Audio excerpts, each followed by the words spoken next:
The Purity Fetish and the Crisis of Western Marxism by Carlos L. Garrido. Reading and recording by Joey Shantz. Introduction. Western Marxism suffers from the same problem as F. Scott Fitzgerald's J. Gatsby in the novel The Great Gatsby. Each has a fixation on perfection and purity that leaves perpetually unfulfilled all that it claims to desire. Jay seeks a return to the purity of his first encounter with Daisy, and in this impossibility of this return to purity, the actual potential for a relationship is lost. Western Marxists seek a pure form of socialism, a pure proletariat, a pure national historical past. But in the impossibility of such a purity arising, they lose the potential to actualize or defend any socialist revolution. The purity of each is met with the fact that reality itself is never pure. It always contains negations, imperfections, and impurities. Jay Gatsby cannot officially re-establish himself with Daisy insofar as she admits to having loved Tom Buchanan, her husband, during the intermediate time before she reconnects with Jay. This imperfection, this negation of purity, is unacceptable. Daisy must tell Tom she never loved him to re-establish the purity of their first encounter. With no purity, there could be no relationship. Similarly, for Western Marxists, the triumphant socialist experiments of the 20th and 21st century, in their mistakes and totalitarianisms, desecrate the purity in the holiness of the conception of socialism. The USSR must be rejected, the Spanish Civil War upheld, Cuban socialism must be condemned, but the 1959 revolution praised. Allende and Sankara are idols, Fidel and Kim Il-sung tyrants, etc. What has died in purity can be supported. What has had to grapple with the mistakes and pressures that arise out of the complexities and contradictions of building socialism in the imperialist phase of capitalism must be condemned. Author's note: by Western Marxism, I am referring specifically to a broad current in Marxism that comes about a quarter into the last century as a rejection of the Soviet Union and Marxism-Leninism. It is today the dominant form of Marxism in Western academia. It encapsulates everything from the Frankfurt School, the French Marxists of the 60s and 70s, the New Left, and the forms of Marxism, humanism that arise alongside these. Often, they phrase their projects as a Marxism that returns to its Hegelian roots, centering the marks of the economic and philosophical manuscripts of 1844 and reading the mature Marx only in the light of the projects of the younger Marx. Some of the main theorists today include Jürgen Habermas, Slavoj Žižek, Alain Badiou, Kevin Anderson, etc. Although it might be tempting to just refer to this bloc as non-Marxist Leninist Marxists, I would urge against doing so. For there are many Marxist currents in the global South which, although drinking from the fountain of Marxism-Leninism, do not explicitly consider themselves Marxist-Leninists, and yet do not have the same purity fetish outlook that Western Marxists do.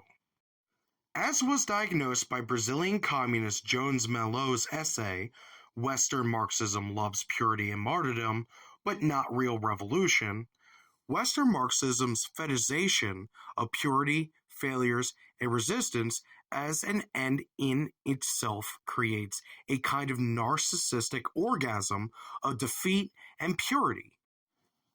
Manuel rightfully points out the fact that Western Marxism preserves the purity of theory to the determinant of the fact that it has never produced a revolution anywhere on the face of the earth.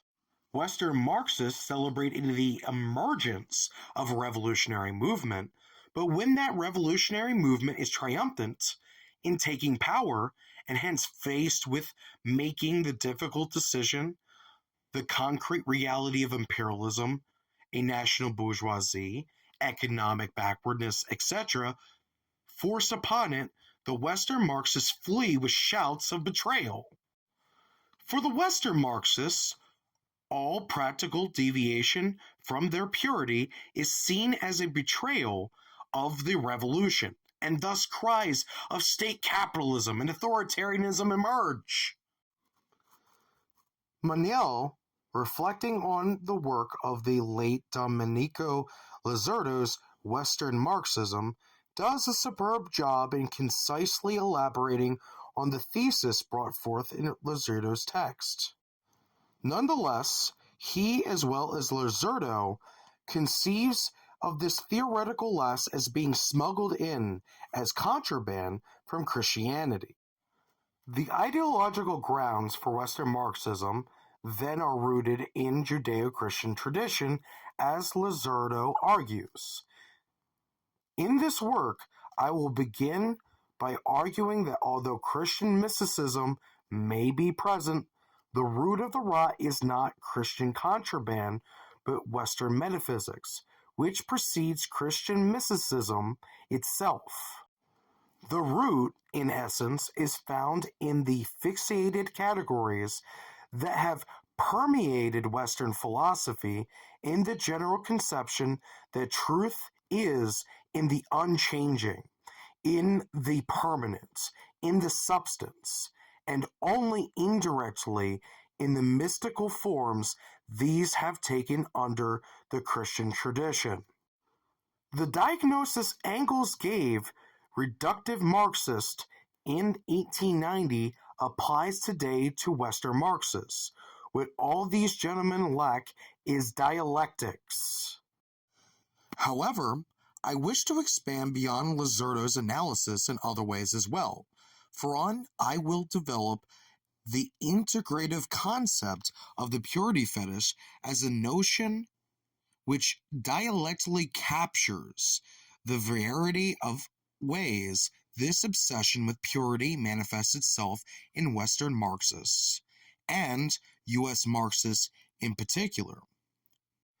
The purity fetish, I will argue, is an integral component of the Western metaphysical outlook, an outlook which criticizes itself in variety of ways throughout history, but which sustains, with very few exceptions, key philosophical assumptions traceable to the Parmenidean metaphysics. In the U.S. left, this can be found in three major areas, all of which prevent both the acquisition of truth and the development of the socialist movement. 1. In the assessment of socialist and non-socialist but anti-imperialist struggles abroad, where the phenomenon Max Scheler elaborated from Nietzsche, calls into resentment is indubitably present. 2. In the assessment of the diverse character of the working class at home. And 3. In their national nihilistic assessment of U.S. history.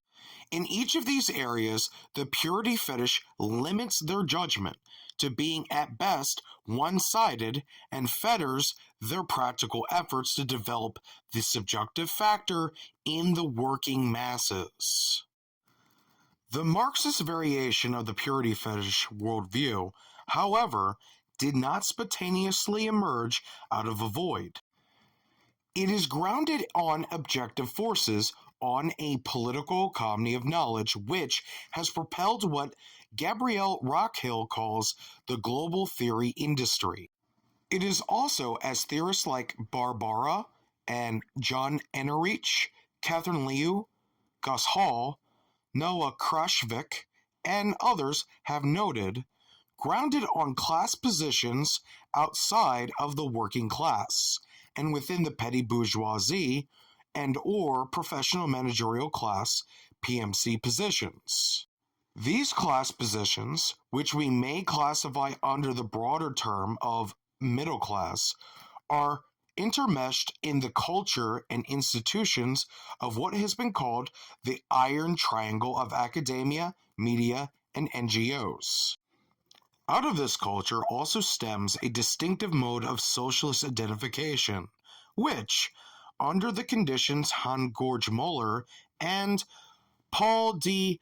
Ambrosio has labeled as the prolificity, reduces what being a socialist is to a counterculture identity or profile that is more concerned with its preservation than with achieving political power. Taking these objective and subjective conditions into consideration, what can help overcome Western Marxism's purity fetish is not simply, as Lizardo argues, learning to build a bridge between the different temporalities found in Marx's notion of communism. That is, on one end, the utopian remote future where society inscribes on its banners, from each according to his ability to each according to his needs, and the actual future where communism is described as the real movement which abolishes the present state of things. Although this is important, I fear that a more profound change is required.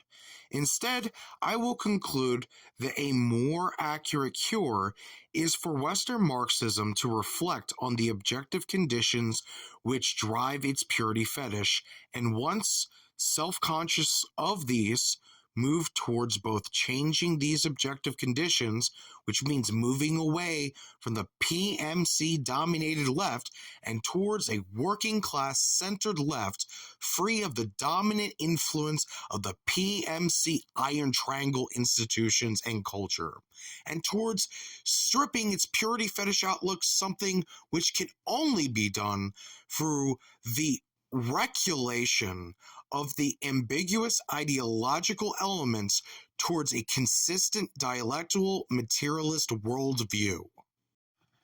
This has been the end of introduction of the purity fetish and the crisis of Western Marxism by Carlos L. Garrido.